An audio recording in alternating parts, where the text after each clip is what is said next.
Hello, welcome to Youth Focus, Oakland's Future, where we ask the questions. Our special guest today is a woman who's made history here in Oakland. Please give it up for Mayor Jean Quan. Thanks for being here with us today. My name is Brianna Dunn, and I'm a senior at Castlemont. And I'm Smooth Wycliffe, a senior also at Castlemont. Soon after you took office, you helped us kick off our first edition of Youth Focus. That was almost a year ago. What have you accomplished in the last year?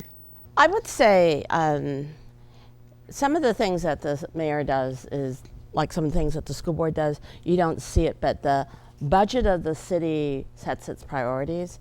And so as mayor, when I came in, we had a $58 million deficit. And I balanced the budget, and I got everyone to sacrifice a little bit. All the employees gave up 10% and took a lower pension for the future so that we could save a lot of programs. And then the state court decided to take away redevelopment funds that some of you are going to ask about, monies that we use to develop the community and affordable housing, and we had to cut the budget again. And we tried to do it in a way that saved the most services. So I think that was probably the toughest and not less sexy, but it's actually the most important thing because what you get in the city is really based on the budget. Right. Thank you. Thank you, Mayor Quan. It's one of our goals here in Oakland to help teenagers. You've made some pledges. Here's Bella. Hi, Mayor Quan. My name is Bella Montoya. I'm a senior at Midwest High School, and I'm also the student director of All City Council. On your previous visit, you told us you wanted 2,000 mentors to work with our young people. Let's listen. I think that if we could get 2,000 mentors, we could probably cut the dropout rate in half, and that we would really reduce crime and get people more jobs and to get them to move forward positively. Mayor Quan, did you get your 2,000 mentors you wanted? Well, I didn't say how long it would take me. We're at about 1,000 mentors and volunteers in the schools, and or as Sue would actually say, 1,000 kids are covered. Occasionally somebody will take more than one kid or be in a program where they're mentoring more than one kid. The toughest part about it is, I also said, is I wanted those mentors for young people who needed the most help. And the way I defined that at that time is about 500 kids get arrested every year. About another 300 age out of foster care. That used to be when you became 18 and you're in foster care, you pretty much lost all support. You became homeless often, and the state has just changed those rules so that if kids in foster care stay in the job training program or in school, they can get support now till they're 21 or 22. And the third group is about 1,200 kids every year, and at that time I was saying 20 days. If you missed 18 days of school, you missed 10% of school. And if you miss 10% of school, it's really hard for you to keep up with your grade. And kids who don't keep up with their grades usually drop out at a much higher rate. And kids who drop out are 8 times more likely to be arrested in the future. So those are the 2,000 kids that I'm targeting. We got volunteers for 1,000 kids. They're not always the toughest kids. So I think it'll probably take me about 2 more years to get the mentors that I need for the kids who need the most help. Thank you, Mayor Quan. Let's go to our first panelist. My name is Bobby Miller. I go to Castlemont EOSA. I'm a senior, and I'm with Teens on Target Youth Alive. My question is there a way for the city to help students get year-round jobs, not just summer jobs, and realistic jobs close to home, like working at the local Safeway instead of at Google in Silicon Valley? Well, first of all, you got to have a local Safeway. A lot of what the city is doing is what we're calling food equity, or there are some neighborhoods where there are no grocery stores, a food desert. So Oakland this year is scheduled to build a new grocery store on Foothill, deep East Oakland. Also one out by the Coliseum, and we're hoping to get one more in West Oakland. So to have jobs near the home, you actually have to have jobs near at home. So actually for East Oakland, the thing we announced this week about Coliseum City, right now you've got the Coliseum, it's got the arenas and all this empty space around it. Because the airport connector and the BART come together there, we're hoping to build literally like a little city. The one that will have not just the teens, but that will have hotels for people from the airport, maybe have small conventions there, to have retail. There's not a lot of places in Oakland where you could have sort of suburban kind of retail like Bayfair, et cetera, and also more housing and office space. So part of bringing jobs to home is literally getting developers and people to invest in areas like East Oakland. Thank you. And we're back to Bella. Mayor Quan, we would like a progress report on the statement you made about internships for young people. Let's listen. I've been trying to get most of the corporations, I've been meeting with the top 10 CEOs in the city. I've been trying to get them all to do internships because I actually think that's career development. Mayor Quan, did you get the CEO to make a pledge for internships for us? Well, I've been meeting with the CEOs. I didn't quite hit the top 10, but I've been working the top 20. Sometimes it's hard to get our schedules to cross. But one of the things that happened between the time that I did this last year and summer is that Congress eliminated all of the mayor's summer jobs program across the country. Historically, since I was about your age, maybe just a little older, the federal government was providing 500 jobs every summer. And then when President Obama became president, he doubled that to 1,000 jobs. And then Congress cut it to 0. So I spent a lot of last year just trying to catch up. And so this is what we did. We did a couple of things. We got the city to come up and make more jobs within my budget. So the city hired quite a few hundred young people to come and internship with us. We also got the county to offer jobs to kids in foster care, because some of the kids who need the most amount of money are kids who don't have regular families. And so the county came up with about another 200 or 300 foster care jobs. And yes, I did get companies to come up with either the money for an internship or jobs for about another 200 jobs. This year we've started much earlier, and my goal is, and so maybe we got 600 to 700 last year. This year my goal is 1,000. And if you live in the 100 block area, the areas with the highest unemployment and dropout and the highest violence. We had 3 job fairs just last week and the week before. We got about 500 applications from young people who live in those neighborhoods, and we're hoping to use those young people and hire at least 50% of those people in city jobs. Thank you, Mayor Quan. Young people, more than just jobs. Our next panelist explains. Hello, my name is Khadijah Bohannon, and I go to Ralph J. Bunch, and I'm a senior, and I'm also a media director for All City Council. In recent months, 3 children have been murdered. You started a program to make 100 blocks in Oakland safer. Please tell us which 100 blocks and what's your progress to make those neighborhoods safer. Okay. So let me tell you how I came to the idea of 100 blocks. When I became mayor, I decided I would adopt 3 neighborhoods to see when I did policies, whether or not it had real impact on the ground level. So I adopted in deep East Oakland around Willie Wilkins Park, which is like a 98 between C and D, and that whole neighborhood down to like Allen Temple Church. I also adopted Havens Court, and they adopted in West Oakland between Campbell Village and Acorn. But as we started working those neighborhoods, we realized that the violence wasn't actually in those whole neighborhoods, but in little smaller areas, and about what we called 8 police beats, which is about the size of an elementary school district. And then by midsummer, we realized it wasn't even that. It was really a few neighborhood blocks in each of those areas. And so we looked at the data from the last 5 years. And what we found is that for the last 5 and almost 10 years, 92% of all the murders happen in about 100 blocks, about 5% of the city. And they're basically around Elmhurst, around Havens Court, and in West Oakland between Acorn and Campbell Village. And people get murdered there frequently. The children, the 3 babies who were murdered last year were murdered in the 100 block area or within a half a block of the 100 block area. And it's not a surprise that those are also the areas where there's high unemployment and high dropout rate and high poverty. And so what we've decided to do is to put more police in those neighborhoods, to put more jobs in those neighborhoods, to put more services in those neighborhoods, and to try to work with families and young people over a long period of time. But the program, the idea and thinking about it started in October, but the implementation started in January. So we've just started. What we can tell you now is that the shootings are down in those neighborhoods, and hopefully in a couple months I can tell you that at least I've gotten more jobs into those neighborhoods. And we'll see. It takes time. You don't turn around a whole city or the way people relate to each other in a few months. Thank you, Mayor Quan. Our next panelist has a follow-up question.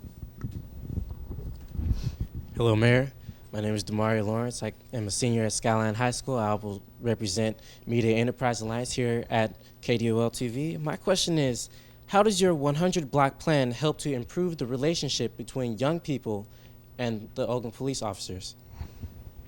Well, let me say, first of all, one of the things that we were able to get, and I went to lobby in Washington for, was a new grant for young police officers to be stationed around middle schools. And they're pretty much going to be stationed in middle schools around the 100 blocks. And so that we want these officers to get out of their cars, to make the area around the school safe, to go into the schools, to visit and work with young people. We're also coordinating with other agencies that do law enforcement. So you've got school police. There are a lot of housing authority police in these neighborhoods. There's also the deputies that work on the buses. So we're getting them to work together and to look at the problems together. And then we're hoping that will get people to know young people better. Another part of the overall city strategy is that when young people come out of juvenile hall or come out of jail, we have a meeting within 72 hours between the school district, between the city's violence prevention program. You talked about Teens on Target. We have anti-violence counselors.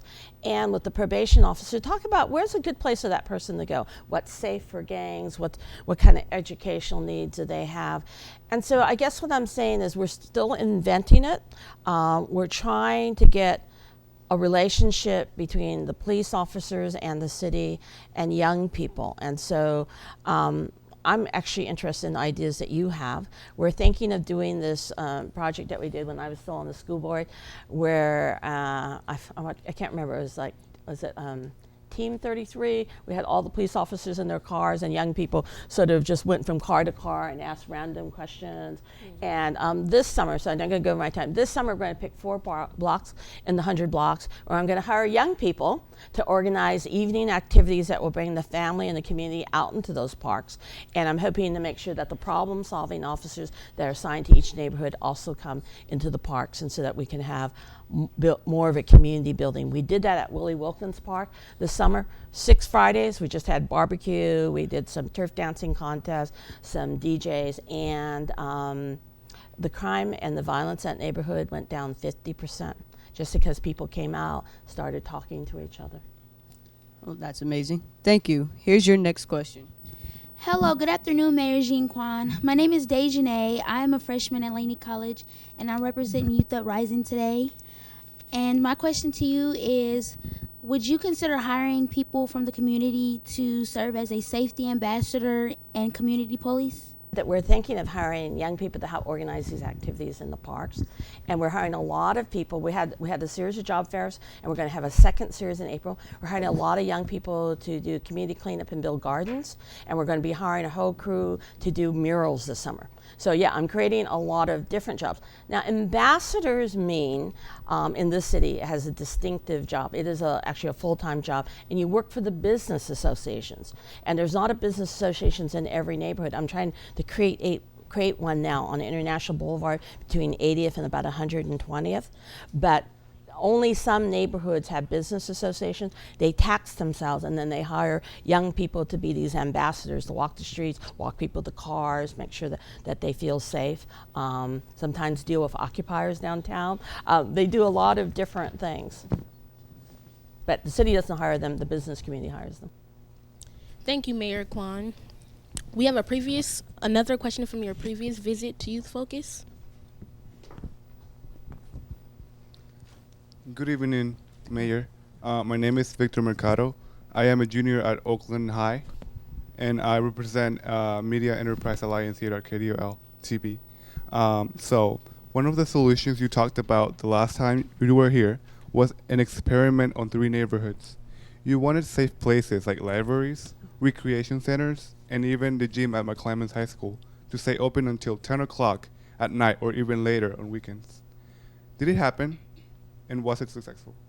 We did do it. So we experimented 3 things. So let me talk about, we did midnight basketball, so we were out till midnight at MAC. But what I found is actually, it wasn't really young people who came. It was like young men in their 20s and 30s, and they had a great time. And it might have made the neighborhood safer, but it didn't seem to attract your age. So, but it was fairly successful for the people who came. And so I don't know if that was advertising, or maybe people don't cross different borders in that part of town.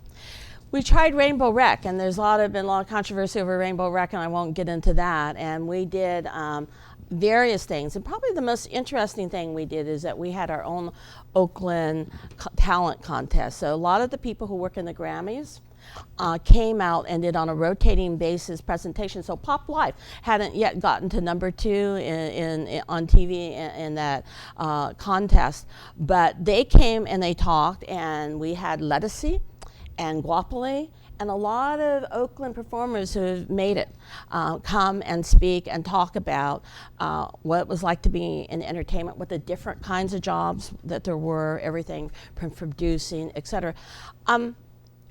I was fascinated, and I thought the quality was really good, but we only maybe got 50 to 60 kids at each place. So we're thinking of doing that again, maybe a little better advertising. And what happened is we had a contest at each of the sites, and then the winners had a sort of a contest among themselves, and the best groups, and it turned out all the groups got to play at Art and Soul. So the people who participated really liked it. And it got people from every neighborhood to participate, but it probably only reached about 300 kids. So again, we're thinking about the program that was most successful was the Peace in the Parks program we talked about. You know, where I think the night we had the turf dancing contest, people came from all over the city. There were probably a couple hundred people there, and it didn't cost a lot, and if we use the LA model and hire young people to do it, we think that that could be really successful. So we decided we're going to expand that particular program. Mayor Quan, we wanted to tackle some complicated issues surrounding our school. We know our superintendent is in charge of our schools, but we know you can influence policy and funding. Let's go to another panelist. Hi, my name is Araceli Ramos. I'm a junior at Fremont, and I'm representing Youth Together. I was wondering if there was anything you can do as a mayor to lobby on both the state and federal level to bring more money to Oakland for education. Well, I did a lot of lobbying this year with Sandra Swanson to try to get the state to cancel the debt that was built up when the state had taken over the schools. When the schools originally, I was already on the city council, but when they originally went into state takeover, the schools were only about $20 million in debt. By the time the state was done, they were $100 million in debt, and they were charging you interest on top of that. They were going to fine the school district $20 million for mistakes made when the state had taken it over. So I spent a lot of time both trying to get them to reduce the debt and for them to not fine the school district when it wasn't under the school board's control. So a lot of it was more just trying to save the state from taking more money from the schools. I think we all have to decide this fall if we're going to vote for one of the Tax the Rich initiatives. So Jerry Brown and the teachers union just came up with a compromise. They're going and trying to get signatures right now. So I'm going to support that. I'm going to try to get people in Oakland to sign that petition so we can get on the ballot. A lot of the money would end up going to help save the schools from further cuts. So this is the compromise Tax the Rich program. So if your parents are voters, if you're 18, you should look for that petition. It should hit the streets this week, or even sign the old ones, and then make sure that people vote for that, because it's a little bit more taxing the wealthy, a little bit less taxing working families, but it will bring new money into the state. It will help pay off the deficit and will help the schools. Thank you for that answer. We have another question related to education. Hi, my name is Heaven Taylor. I'm a senior at Oakland Tech, and I'm also All City Council Vice President. My question for you is there anything you can do to help us keep good teachers? Maybe offer incentives to live in Oakland, like lower cost housing? You know, we have a program, and it was funded by the redevelopment district, but we still have some money, so I'm a little sad. When the courts ordered redevelopment to go away, part of the funding was that we would give teachers $20,000 a year towards, we give them $20,000 towards their mortgage or their down payment.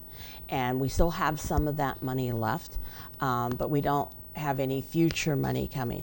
And that was one thing that we did do. I think right now people aren't building new housing.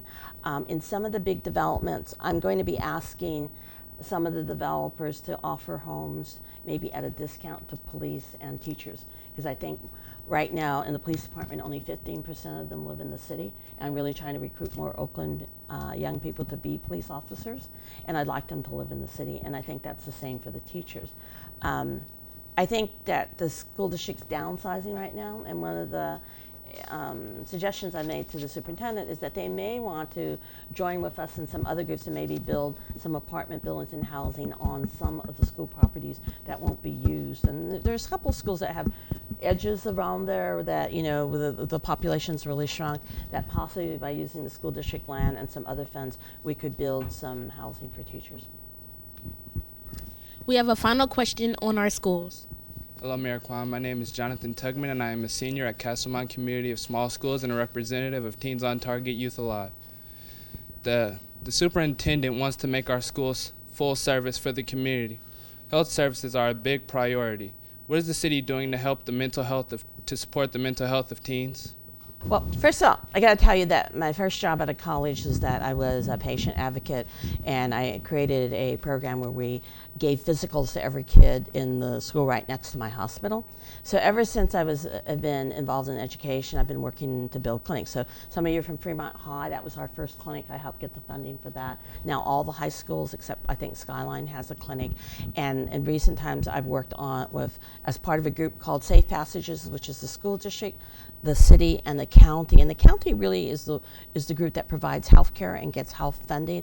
But together we were able to get a grant from the Atlantic Foundation. So there are now 8 middle school clinics to add on to the high school clinics. And so that's pretty critical. And in those clinics, they can offer mental health services and get Medicaid reimbursement. And so that's been the key thing we're doing. We have one more clinic to go in our current funding, but we're looking at ways to make sure that those clinics are available not just to the students, but also to their parents. So the new one that we just built at Havens Court, it's just not open to the kids, but the neighborhood can come and use it too. And I think when the whole family uses a clinic, or the doctors know the whole family, you can do a lot of mental health work too, because people are under a lot of pressure, and when you're sick, you're particularly under a lot of pressure. And let me just add one thing. It's not part of your question, but this year there have been 7 domestic violence murders in the city, and most years there's only 2 or 3. If it weren't for those, we'd actually be below the murder rate from last year. And it's young people killing their parents in 3 of these murders. Husbands and wives, boyfriends and girlfriends. The DA just told me she's actually going to count one of them as a self-defense and not as a murder. So there's a lot of pressure in our community and a lot of pressure among all of us. And I think we need to sort of reach out to people, a lot of pressure in our families, and that we've got to do that to stop the violence, even within our families, as well as our schools and our neighborhoods right now. Thank you for your answer. Let's move on to some more topics. Hello, Mayor Jean Quan. I am Bianca Brooks, and I attend Oakland Technical High School, and I am a representative of Youth Radio. We know you're working hard to improve public works in Oakland. How will you ensure the redevelopment and repairs in the city, for example, fixing streets, will not drive families out of the city with rising apartment rents and home prices? I don't think usually the streets payments have much to do with rents. So let me just handle those separately. There's this application, if you guys have cell phones, it's See Click Fix, right? And download that application, take a picture of potholes, etc.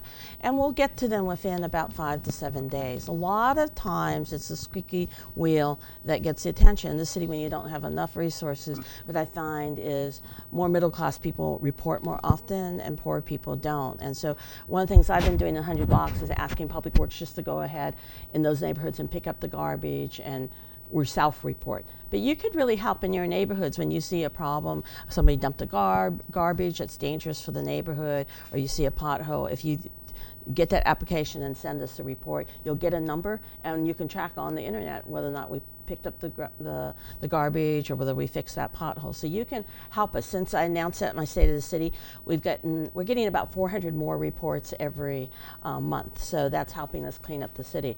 The city's street money usually comes from gas taxes, and unfortunately, when the state doesn't have enough money, they steal it from us, right? And then, so that's why the roads and the streets in Oakland are way behind. Housing's a little different. Oakland used a lot of redevelopment money to build affordable housing, and that's why I'm really fought them taking away redevelopment funds. So one of the reasons that Oakland is so diverse is because we're a more affordable place to live. More immigrants come here, more young people come here. We're not diverse, just diverse because we speak 130 languages. We're diverse because, as my kids say, we're a real city. We have rich people, poor people, working class people, homeless people. We've got everything. And as a city, we really try to make sure that we build some affordable housing. So I'm really working hard with the legislature to find a long-term way to continue to get that money for affordable housing. When it's a city project, we usually require the developer, as if we have the land or if we provide the redevelopment funding, we require the developers to make 15 or 20% of the units in that project affordable. And so that's how we're dealing with it as a city. Thank you. Here's another question from a student panelist.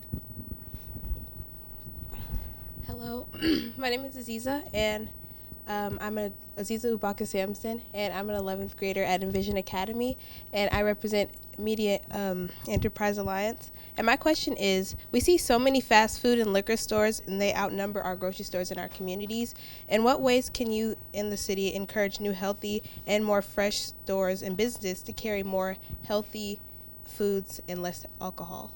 I know it's hard to believe it's better now than it used to be. We pretty much never issue new liquor store permits in neighborhoods because we have so many already way above the national or state average. We also pressure them, and so I was driving around the town the other day, and I noticed that a lot of the liquor stores now you can actually see inside of them. We've been pressuring them to meet our codes. That is because liquor stores used to be a place where a lot of illegal activities, drug dealing took place. You can see in most of the stores now, and that was part of making them safer. We're also requiring them to get renewals to have more balanced products. And so a lot of the stores now are carrying at least some vegetables and some milk and not just chips or soda. The other thing when I started at the beginning is we were using redevelopment money to bring in full service grocery stores in neighborhoods that haven't had them before. And so we've got 3 more to go. And I'm hoping that I can hang on, the state doesn't try to take back redevelopment dollars. So we're hoping to build a new grocery store in West Oakland near the Coliseum and at Foothill, sort of in that Foothill Square complex. We're going to be bringing in a new grocery store. And that will be actually probably starting in about a month or so. The other thing that we have done is when there are stores coming, we ask them to carry more food. And in the future, you're going to see us asking some of the stores that host bank branches too, because in a lot of neighborhoods there's no banks. But when the new Target opened on the Oakland-Emeryville border, we asked them to have a food section because West Oakland has really no major grocery store. So we do try to use our policy and when we can to have them open up more food. But we're trying to also encourage school gardens. So I underwrote quite a few school gardens, and in Parks and Rec we're trying to do more nutrition programs. We're just finding out that some kids don't go to school because they're overweight, and that makes their asthma worse, or it makes other diseases worse. And so if we're going to get school attendance up, we're going to have to deal with nutrition and exercise, even for pretty young kids, because we're finding maybe now 20% of the kids who are not coming to school are saying it's because of health-related reason. A lot has to do with their weight. Thank you, Mayor Quan. Here's your next question about redevelopment. Good evening. My name is Thomas Del Pino, senior at Oakland Tech. And I'd like to know what measures your administration has taken or will take to attract new businesses and commercial development in Oakland. Well, when we had redevelopment money, we used a lot of the funding to help them improve their physical appearance. So I don't know if you guys know the Diamond District, where Farmer Joe's is and La Forane's and Pete's. All those stores we gave some grants to help them fix their facades, to do murals, and to encourage them to come. Again, those are redevelopment funds. So what we're now mostly doing is trying to help them get small business loans and make it easier for them to get started. So we have this one-stop center right across from the old City Hall. And if you want to start a new business, you can go there and you get all the information on how to start a new business. We try to have all your permits there and just make it easier for people to start businesses. 70% of the jobs created in America are created by small businesses, and that's particularly true in Oakland. We also have some money for your parents, if they don't know this. If you hire an Oaklander pretty much from MacArthur below, you can get this credit. It's worth about $7,000 in tax credits. for hiring somebody who lives in those parts of Oakland. And so we're also trying to bring businesses by offering them that, and also offering them less business taxes if they move and start a new business in Oakland. So those are the kinds of things we're doing now that we don't have redevelopment.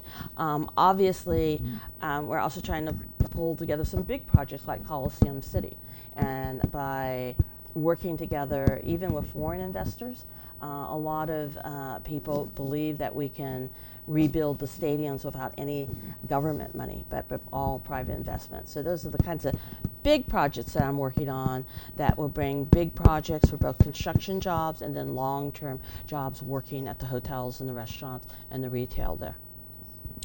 Let's keep moving to our next panelist. Hi, my name's Callan Porter Romero, and I'm a senior at Oakland Technical High School, and I represent Faces for the Future. Teenagers in Oakland need more places to go. Art Murmur and First Fridays are a great example. But what happened to events like Festival on the Lake? Can the city organize more free and family-friendly events? You know, we organize a lot. I think we counted we have 45 free festivals in the city, and we've been actively promoting them.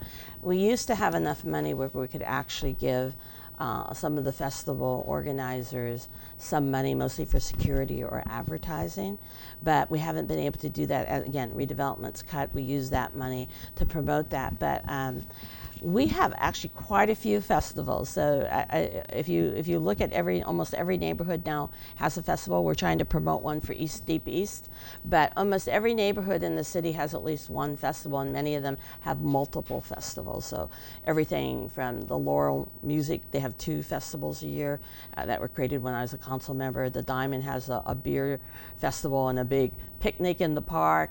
Temescal has 2 festivals a year. The New Koreatown has a festival.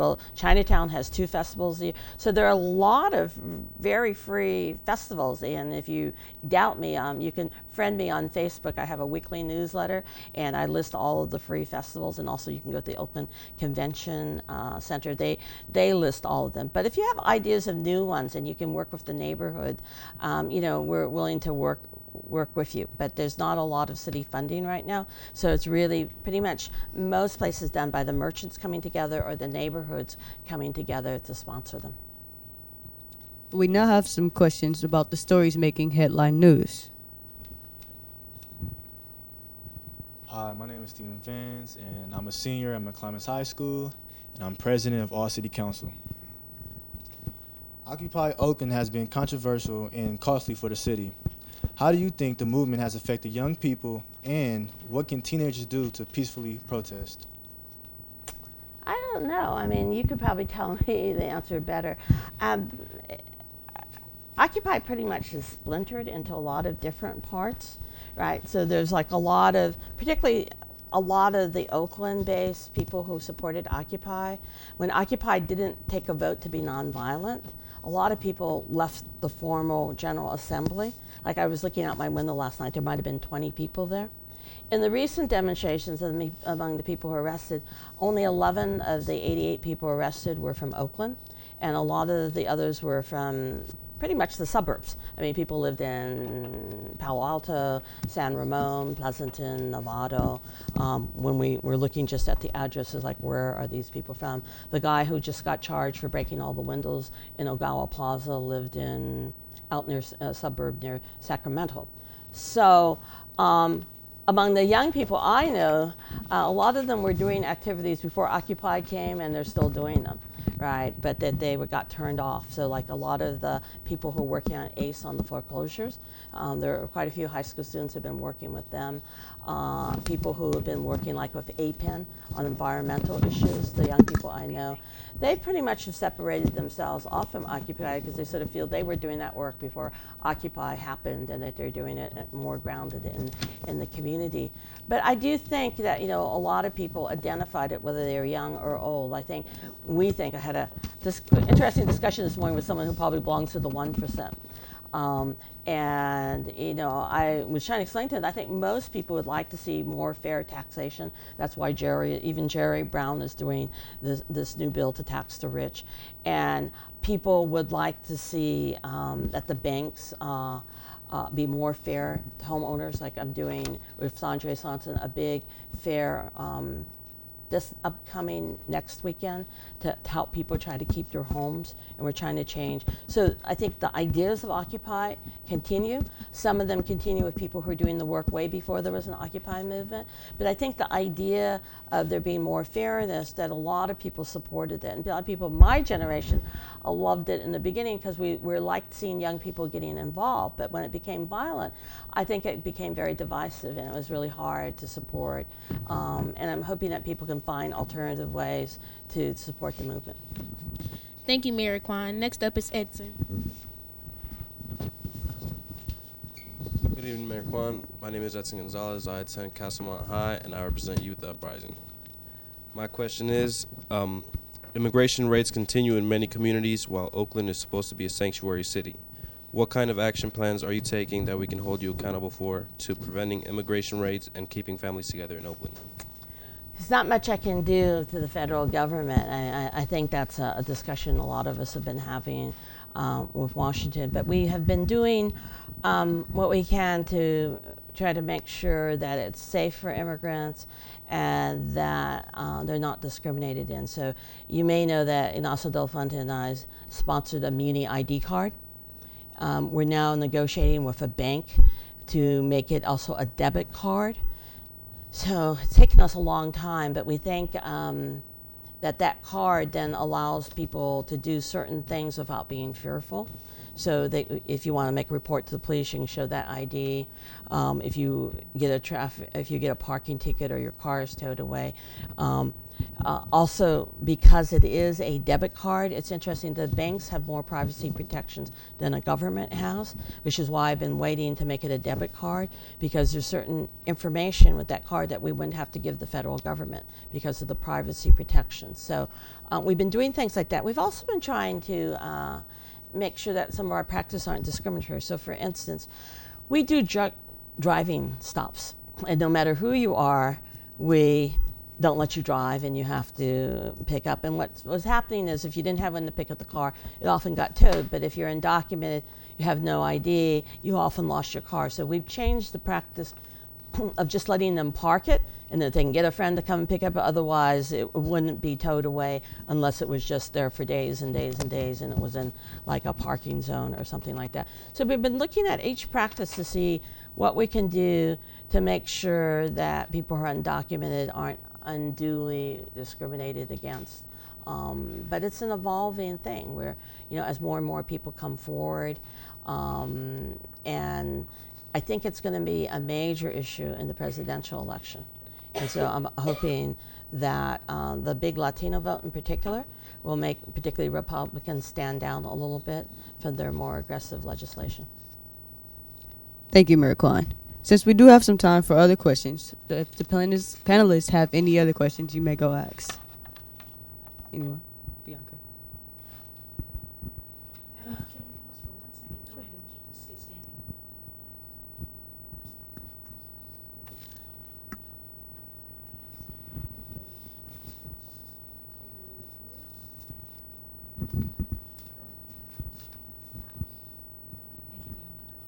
Again, I'm Bianca Brooks from Oakland Technical High School, and I just wanted to know how you respond to a lot of the people that are kind of gunning for your recall. I haven't had much time. The question was, what am I doing about the recall? I'm really busy being the mayor of the city, and I'm lucky to have a really great supportive family and a group of people who helped get me elected. I wasn't expected to win this race. I was outspent by a couple $1 million. But I did have this one thing, and Barack Obama taught me this. I had 1,000 volunteers, and each of those 1,000 volunteers moved about 25 people, because my core vote was about 25,000, and then under ranked choice or instant runoff voting, I ended up getting about 53,000 votes. Now, a lot of people are trying to attack ranked choice voting, but that was more votes than either Jerry Brown or Ron Dellums got the first time they were elected mayor. And I think, unfortunately, some people are trying to take me out because they didn't agree with me to begin with. And I think they can bully me because I'm a woman or maybe the first Asian mayor. And, I'm not easily bullied. And so I plan to do a good job as mayor as much as possible. If they can get the signatures, then we'll take it on from there. But they have to get a lot of signatures. And it's my sense that even though there are many people who don't disagree with me, that they don't think it's fair. I mean, they started recalling me when I'd only been mayor 8 months, right? And an election is, it's sort of, as my girlfriend says, they don't get a do-over just because they lost. You know, and they shouldn't make you to have to go through when you're just getting your program started. You asked me about the 100-day program. I've worked a year looking at what would work, not work. We've only started the 100-day program in January, and I've got some reports saying, well, don't you think you should rethink? I said, no, I think this is the first chance, the first time in Oakland's history where we're taking the poorest neighborhoods and we're trying to make them first. If there's a toy drive, we do it there first. If there are summer jobs, we do it there first. If we have extra cops, and it's not that we're taking cops away from any other neighborhood, but because there's more violence there, we're putting it there. So I want a chance to show what I can do, and I want it to be fair. I think a recall right now would be pretty divisive at a time when we have a lot of other big problems. So I haven't spent a lot of time on it. If they get the signatures, I will campaign really hard, and I'm known to be a hard campaigner. And now, Mayor Quan, do you have any thoughts you would like to share with us? I just want to thank all city council in particular. You know, there's a big discussion about our youth commission, and I actually want to substitute the all city council for our youth commission because the way the youth commission is picked out is council members, they just pick people randomly. I think you're elected. You're elected from your schools, then you're elected among yourselves. I'd really like to have the youth commission give the city more advice on major issues. I'd also like you to get involved in some of the key programs where young people have the voice. You know that in the Kids First program, young people outnumber the adults by 1 vote. And we give away about 3.5% of our budget, city budget, to after school and youth programs so that young people have a say. So some of you should try to get on the new panel for that. When I was a school board member, we used to bring issues to all city council all the time to get your input on it. So some people want a curfew. That got brought to all city council, and predictably you all were against it at that time. But there are other issues like these summer jobs and programs, kinds of advice that you can give the city as representatives of the city. So it's a time when we have a lot less money. We have to do things more collaboratively. I think, particularly with the closing of the schools, that I don't want the district to sell the schools because the population goes in cycles, right? And it's really expensive to reopen schools. So we may think of different ways to do things on those school campuses. Maybe bring some senior programs on schools that have room so that you have multi-generation. You already talked about health clinics, but maybe other services could be located on schools so schools are more like community centers. But you should have a say in that. And as we even develop Coliseum City, and we look at what kind of entertainment we should bring there, I'd be interested when those hearings come. You should say, there's nothing to do in East Oakland, we would like and so that we can help plan the exciting new developments for the city too. And we have one more question. My question was, what could you do, like in your opinion, and what could you do about the empty lots around East Oakland and maybe turning them into community gardens to bring more fresh local food to the community? We've been doing that quite a lot in the city. It's usually, and how we make those decisions and how we're trying to make the city more reachable. Every city has a beat, and it's about the same size as the elementary school district, and each of those has a neighborhood council. So sometimes the lots can be used and sometimes not, because usually the lots are owned by somebody, not necessarily the city. So there are quite a few cases where there's empty lots, and we've helped the neighbors approach the owners of those lots if they're not going to build, if we can have a community garden there. And sometimes they say yes, and sometimes they say no. Sometimes the lots are deserted and there are so many fines on them that the city eventually takes them over, and then we can move on them in a different way. And sometimes because people are so tired of paying, they're sort of speculating. They bought this lot and they're hoping, they bought it for nothing, they're hoping 10 years from now it's going to be worth a fortune, but they also don't want to keep and clean it up. We can find fine them for not keeping their lots well kept up, and then sometimes they say, okay, you can have it as a community garden, right? Because then somebody will take care of the lot. So there are a lot of different situations and tactics. There are a lot of parks that have some space and that we don't have as many staff to maintain the parks as we used to. So there have been some really interesting community gardens in existing parks. So there's one in West Oakland, I can't remember, next to the Yellow House. A good example is the Pralta Historical Hacienda, that the Min community there has built a huge Asian and Hispanic garden right next to the historic Pralta Hacienda. So there are parks and school grounds, I think, all over the city where we already have some control, where we could do community gardens. And we have a staff person, that's all they do is help people start community gardens. Time goes quickly. We thank you for your thoughtful answers, and thanks for being here with us today, Mayor Quan. And our thanks to our panelists from various high schools and organizations in Oakland. And finally, we thank you all for watching us here on KDOL. We thank you for your suggestions. Just as we want people to listen to us, we listen to you. See you again soon. Okay,